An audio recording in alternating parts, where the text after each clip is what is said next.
करमाळा तालुक्यातल्या संगोबा मंदिरामध्ये अडकलेल्या 90 जणांचं रेस्क्यू करण्यासाठी आलेली बोट रस्त्याचा अंदाज न आल्यानं पाण्यामध्येच ही बोट अडकलेली आहे। आपल्याला माहित आहे की करमाळ्यातल्या तालुक्यातल्या संगोबा मंदिरामध्ये जवळपास 70 ते 80 जणांचं रेस्क्यू करण्याचा प्रयत्न प्रशासनाकडून करण्यात येत होता। मात्र जी रेस्क्यू करण्यासाठी बोट आली होती तीच पाण्याचा अंदाज न आल्यामुळे अडकल्याचं पाहायला मिळत आहे।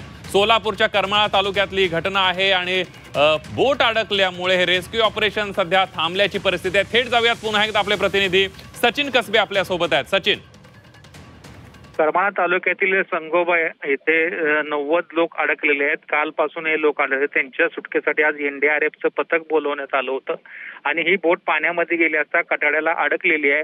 आणि दुर्दैव म्हणजे ही बोट काढण्यासाठी जो ट्रॅक्टर मागवला होता तो सुद्धा पाण्यामध्ये बंद पडलेला आहे। त्यामुळे आता इथल्या रेस्क्यू ऑपरेशनला उशीर होतोय।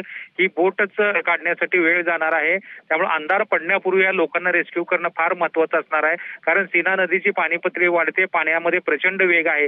त्यामुळे उजेड असेपर्यंत या लोकांना रेस्क्यू करावं लागणार आहे। आता प्रशासन दुसरी बोट मागवतंय का याचा विचार सुरू आहे। त्यामुळे आता काय होतंय पाहावं लागणार आहे।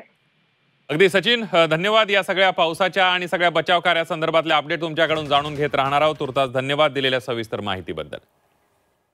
आपण ही दृश्य बघतोय, एनडीआरएफची टीम संगोबा मंदिरातल्या 90 जण तिथं अडकलेले आहेत। संगोबा मंदिरामध्ये 70 ते 80 भाविक आहेत आणि महसूलचे सुद्धा काही कर्मचारी आपल्याला या मंदिरात अडकल्याची माहिती मिळते। आपण पुढे या दृश्यांमध्ये बघतोय तर या मंदिरात अडकलेल्या लोकांना बाहेर काढण्यासाठी एक बोट मागवण्यात आली होती एनडीआरएफची। मात्र काही अंतरावर गेल्यानंतर ही बोट बंद पडली आहे। ही बोट काढण्यासाठी एक ट्रॅक्टर मागवण्यात आला। त्या ट्रॅक्टरला ज्यावेळेला पाण्यात तो ट्रॅक्टर गेला त्यावेळेला काही अंतरावर जाऊन तो ट्रॅक्टरही बंद पडलाय। त्यामुळे जरा रेस्क्यू ऑपरेशन जे आहे इथलं ते थांबवण्यात आल्याचं पाहायला मिळतंय।